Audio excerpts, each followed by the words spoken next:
Hello. I'm back with a film to share. And it's been a long time. But first, I am feeling so weird, uncomfortable. I feel like I am under pressure. And I think it's about these two walls right here, which is weird. Let's just get rid of them. Now this is more like me. Right. It's time. It's time to go. Leaving is always painful, even if you're moving somewhere you want. I used to think departure was the cruelest part of the journey. It isn't. Sometimes it's the return. There is a peculiar grief in starting somewhere that once belonged to you, only to discover that it no longer recognizes the person you have become. The streets remain faithful to memory, yet you walk through them as though you have borrowed someone else's life.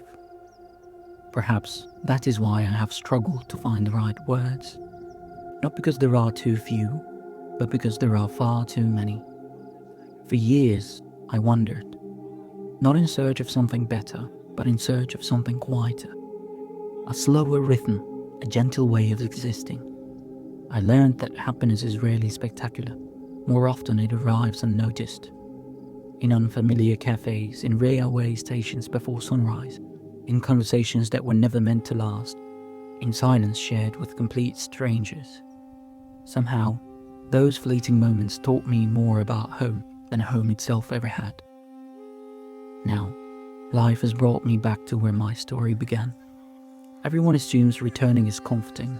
Sometimes, it's simply unfamiliar in a different language. The days feel heavier than I remember. Conversations often seem burdened by invisible weights. People hurry as though joy were a luxury rather than a birthright. Even the air feels different, as though it asks something of me before allowing me to breathe. And somewhere along the way, I began to lose gentleness that I once carried so effortlessly. I used to make poetry films, not because I wanted to say something profound, but because I was fascinated by the ordinary, by the beauty of a passing train, a forgotten window, light falling across an empty street. I never worried about tomorrow. I trusted the present enough to let it exist without interruption. I missed that version of myself, the one who believed a moment did not have to be extraordinary to deserve remembering. Perhaps that is why nostalgia has become such a faithful companion. Certain songs no longer sound like music.